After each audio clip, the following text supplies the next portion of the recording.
A few months ago, we were given the opportunity to cook for Uncle Roger, and unfortunately, our meal didn't quite meet his expectations. This rice stickier than teenager's sock. Texture too rubbery. No, not gonna eat that. Not gonna eat that. So today, we decided to bring in a Michelin Trained Chef to help us become better cooks so we can ultimately impress Uncle Roger. This video is sponsored by Squarespace. You want to introduce yourself, Wallace? My name is Wallace. People call me the Sixpack Chef. Some of the restaurants that I've worked at is Noma, Alinea in Chicago, Fuku Toronto, worked at Shoto. They gotta make up for what happened with Uncle Roger. I just want to address with the fans out there. For the Uncle Roger video, I wasn't even trying, okay? Well, I mean, I was just like the guy who decorated the place. In Uncle Roger's eyes, I'm a god of cooking. All you did was boil water. How do I rate my cooking skills out of 10? I like a 7. A 7? And if Sheldon's a 7, I'm a 14. I'm hoping we're all better as a team, otherwise we're not going to be able to impress Uncle Roger. So today, we gotta make guloyo. It's easy, it's delicious, everybody loves it. You have the pork, the vegetables, and you have the sauce. First things first, we need pork. Yeah. Right. Wait, I have a question. Can you actually taste the difference between something that's well cut and something that's not well cut? Yeah, 100%. I don't believe you. You cut this way against the grain, the fibers are actually smaller. So when you're eating, it breaks down. So if I cut this way, that's with the grain. Going here is against the grain. Wow. Chef, can we move on to something that's like a little more extravagant, like something that could be actually useful when we cook? To be honest, Yihao could have taught me how to do that. I know Chef is teaching us all this stuff, but like, does this matter? We're gonna marinate this thing. We're gonna grab some soy sauce, our tablespoon here. Next thing is we want to make it sort of tender. Do you guys know how to crack an egg with one hand? Yeah, easy, easy. Wow! What I say, Mike? You should just let me do the Uncle Roger thing. Edward, I'm boosting you up. You my sous chef. Thanks. We're gonna add a little bit of cornstarch just so that it can bind everything together. We're gonna need all the mise en place. The mise en place, everything, your ingredients that you're gonna use to cook. Then onion. The thing that makes you cry is the molecule. But if you have a sharp knife, you are breaking less of the membranes. Key to not crying when you cut an onion. In reality, the thing that actually makes it is a sharp knife. What? I'm gonna go a bit closer, just because I want to test it out. Okay, sure. Okay. Peel this. So cut. We don't need too much. Oh, that's it? That's the way it is? Yeah, or... I did not cry. Well, I'm not trying to lie to you. Right? Some places do chunks, some places do things. You don't want to dice it. That is a dice. So that's a dice. So these are dices. But I thought dice was like when it's really small and fine. Sean, I guess you use the small things. The next thing is peppers. I will go with probably the green one because the sauce is really red. Okay. It's also actually the real. What? We're gonna cut the top here. Same thing on the bottom, and then you go right here. Take your knife in that little slit. You're gonna put it down, and then you're simply just gonna roll it. And then you have no waste. What is this? What just happened? That's cool, man. That's the coolest thing I've seen So yet. I did the red onion in dice. I'm gonna actually do the peppers in triangles. Even the shape matters. This is a pineapple. Pretty decent apple. We've used a pineapple cutter from Amazon. Yeah. And when we put it in, you go like this. Okay. But I can't imagine it being that difficult. Well, Mexico together, I guess. What makes good knife skills is really quite simple. Straight down. The proper knife, it should be sharp, it should be also something that they're comfortable using. Like that. Also having the right technique in terms of not just the claw, but also setting up your station. Whoa! So. Not gonna lie, man, it's a little show-offy. So it's been marinating for a while. You can see there's actually a little bit more liquid that came out. Osmosis is what we called it. When we're throwing our cornstarch in there, it's gonna coat and get really, really nice batter on the outside. So the cornstarch is actually sticking to the meat. Sticking to the meat, not the egg wash. Not the particles. Essentially, we just want these like little dry nuggets, and that's it. Yeah, Mike, how you feeling so far? Not gonna lie, man, but it looks really simple, man, bro. Like, I could have went on a YouTube tutorial to do this. I thought he was gonna teach us some, like, more like, you know, how to make that big fire when you're, like, doing all this. Yeah, he's right there, bro. I can replicate everything he did, no problem. I'm feeling like this is pretty easy. It's just fry, right? I mean, like, I fry stuff all the time. How do you know it's ready? How do you know when it's ready? First things first is the type of oil you use. Things like olive oil will burn very, very fast. So that's why you never want to deep fry things in those. Obviously, when we put something that's cold into a deep fryer, you don't want to put too much in there. Because you want to keep the temperature. Just put the entire thing in there. You can see it's kind of like ripply on the top. Yeah. So that's like a good sense that it's at a certain high temperature. So another thing and why your things burn is all these things. You want to clean your oil as you go because it's going to actually put the flavor. Like, you know when you have a burnt anything? Oh, so it changes the flavor of the oil. It changes the flavor and the color of the oil. Oh my god. What you want to do is just go and then throw it away from you. Wow. I'm not gonna lie, in the beginning I was a little skeptical, but like watching you do all of this, I feel like I've been cooking the wrong way the whole my whole life. Oh wow, So, look at that. You see, so when you take it out, you can see that crust that we had. So the batter now is crispy. Whoa. Immediately, if something like this happens, turn off the fire. Oh, well, last time we kept the fire on through water. Yes. Yo, Wallace, the more you cook, the more I start taking everything you say like the Bible. Once that's done, then we will simply refry it one last time to just crisp it up. Here you guys go. Wow. And it's juicy. People are like, how do you know if it's cooked? The palm test. Yep. Sheldon, tell us. Yep. So the palm test. Okay. This right here, this little chunk, this little nugget, that's rare. These two, this is medium rare. And then this is medium well. This is well done. Wow. What? So very, very simple. 3 ingredient sauce. We're gonna use ketchup, sugar, vinegar. Just to get it to melt, add in our ketchup. We just need this to reduce to become thick. At this point is I'm gonna add all our vegetables. We'll throw all that in. Nice. Now it's really looking good. You guys wanna give me your spoon again? Yes, please, try? chef. Yo, what? I feel like I'm in the tasting menu right now. Oh. Wow. Sweet, and then this. Wow. I'm on my knees right And now. then we're gonna have a little bit of cornstarch, yes. So we're just gonna give it a quick little mix. Add that in. You always wanna add cornstarch slurry when it's boiling. Yeah. That way it thickens immediately. The last thing is we're gonna throw our pork in. Oh my god, this looks incredible. If you wanna learn how to like flip, right? So if you imagine it's like a C. Yeah. So then you flip forward and Oh! Whoa. Wow. Oh my god. we'll plate this guy up. Yo. It looks like it's from This is so good, bro. Wow. There you go. Oh Good my luck. god. Cheers. It's hot. Yeah. Wow. Wow, that's good. It's so good. Yo, if we make this, 100% Uncle Roger will be impressed.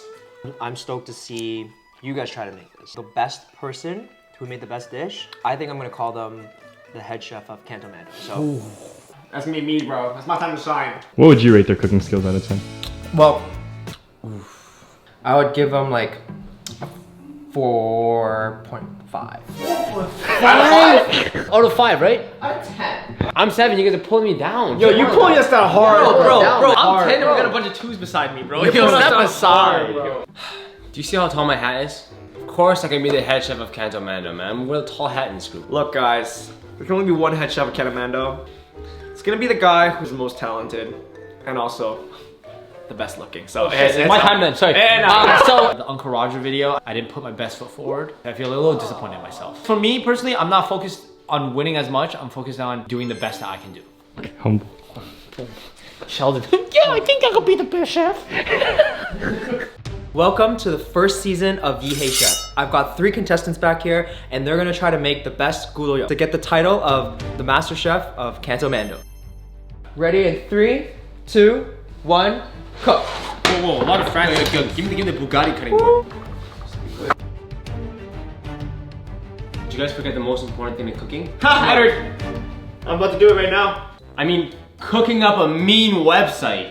Squarespace. While we're trying to accomplish our New Year goal of being a better chef, it's important not to be distracted from your own New Year goals as well. That's where Squarespace comes in. Squarespace is a website builder that's completely free to try, super easy to use, and it'll help you accomplish all of those New Year's resolution goals that you just set. Which one's the grade? Let's say you wanted to make some money online by starting your own online store. Start by picking a template, add some graphics, some text, and you've basically got a good-looking online store. Way too big. What Mike just did was a really good size. Thank you, chef. What about starting a New Year's YouTube channel and you want to get a head start? Sure, just set up a site where you can seamlessly link all of your content across your different content pages to maximize your online presence. Number 1 step is to coat it with soy sauce. Half a tablespoon. So go, and that's good. And if that's not enough, you can also use Squarespace to foster community engagement.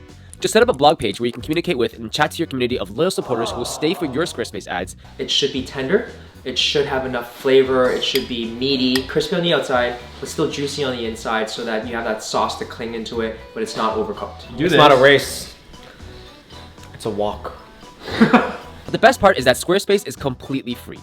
Well, it's free to try for 2 weeks, so you can test it out and see if you like it without paying a single penny. And with our link in the description box below, you'll also save 10% on your future subscription. So go make that New Year resolution come true and check out Squarespace with our link down below. We're almost done cooking, so let's get back to the video. Sheldon, bro, cutting like that, you learned nothing. Oh, from the chef. Sharp. You're crying, Mike? Yeah. Real chefs don't cry from onions because they know how to cut onions properly. Actually, it was after I looked at your food. No! That guy's a huge one. Oh, why is he using the entire onion? Cut. We don't need too much. So to be honest, cutting the vegetables, like I don't remember exactly 100% how it was cut. I thought it was like to make your own technique and just go along with it. Very interesting technique. very interesting. I don't know about that one. very interesting technique, Mike. I remember exactly how he did it. We're gonna cut the top here. Same thing on the bottom, and then you go right here. Make one incision. Oh, you're on the same level. Sean, you just try to draw a pirate map on you. Yeah, I'm not gonna lie, yo. Like once we actually started getting into it, like cutting became a lot harder than he made it seem. All right, Mike, watch and learn. Oh, okay, let's see. Watch this. I'm watching. Edward started off because he had the handicap with the knife. He might not be the fastest, but he does have a little bit more meticulous. You're so close, Edward. Pretty solid though, eh? I was actually really impressed with how he cut the pineapple. Edward's doing pretty good. He's doing pretty well with Do you hear with it? the I just took pineapple. on the knife just to give you guys a little lead, remember? Mike, you're very fast. Yeah. Very fast, but maybe not like the most meticulous. Because all that green, is you can't eat that.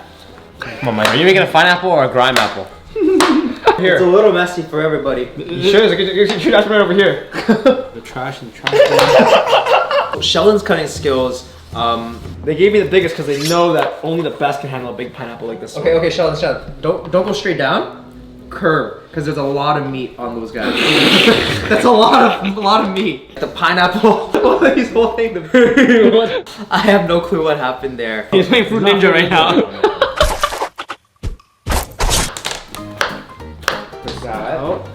I think part of being a good chef is also keeping your other chefs in check, so I'm gonna throw this out for everyone. Because I'm a little farther ahead right now, and I know that I want my teammates to do well as well. That's actually a very good skill.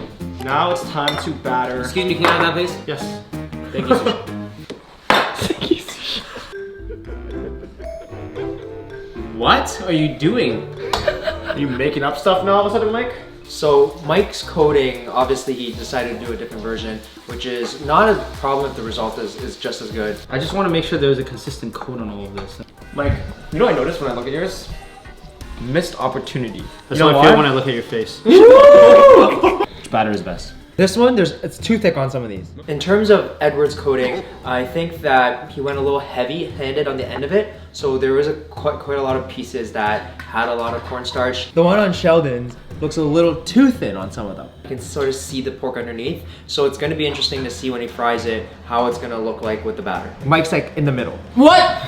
Mike's the best one so far. Chef, I gotta say something, man. This is just a feeling thing. Some people are born with it, some people aren't. Chef said if you take a small piece and then lay it in there and then you'll see if it's done. What I think about Mike's frying is what I actually really liked though was how patient he was in figuring out the temperature. It's not even close. I am Mike, you gonna hurry up or what? Yeah, I'm like, fine, Sheldon, if you want to cook yourself in this oil, you can. No, Oil that's completely not ready yet. I know you're first. A good chef always respects the order. Head chef, sous chef, right? No. Good. Glad you know the order. The best for last. So we want to roll it away from us. Nice. I want it. Wow. Yo, this is Austin, Texas gulo yo. Yo, it's like gulo ro, okay? You understand that? Yeah. That's because of the fact that I speak Cantonese and Mandarin. I use the Cantomando blueprint, which is our course that helps you leverage your existing Cantonese no matter what level it is to learn Mandarin. Thank you for leaving it relatively clean, Mike. I appreciate it. High caliber chef, sous chef. Wow, Push it very with me. light. For example, this. I do think that he might be taking it out a little earlier as there's still a little bit of white, but this is only the first fry. It's not too far off, but it's still not like perfect. You guys ready to watch the god of fry? Yeah. Observe. Alright. Oh yeah.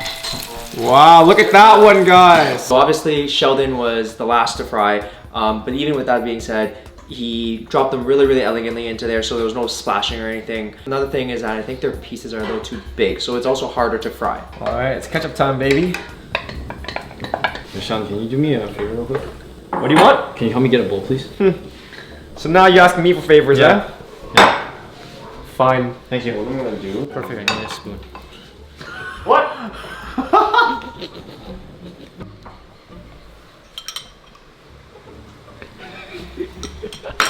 Yo, come on, you're messing with me.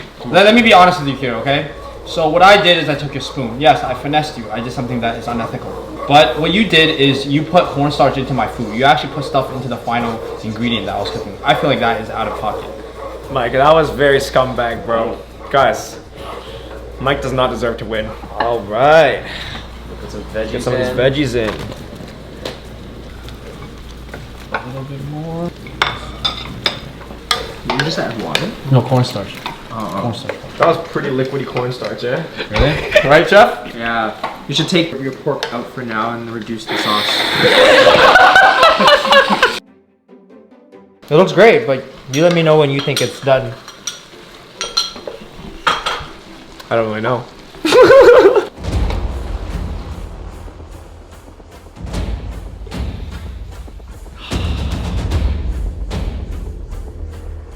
Okay, so our contestants finished cooking their sweet and sour pork. We're gonna test it now. Okay, Chef, I call this the 6-pack gulo yolk. I'm still chewing. But it's really flavorful. Thanks, Sheldon. I present to you Levi's sweet and sour pork. Did you do anything different? I did coat it a little differently. So instead of pouring the cornstarch over the marinated pork, I decided to put the pork in the cornstarch. And why did you do that? I did that in hopes of getting a more even batter. Okay, got you. Thanks. Chef Wallace, I present to you Gulo Yolk Crispy Black Edition. I decided to blacken it a bit, you know, like I'm taking some little inspiration from Caribbean culture as well. Okay, so fusion. Exactly.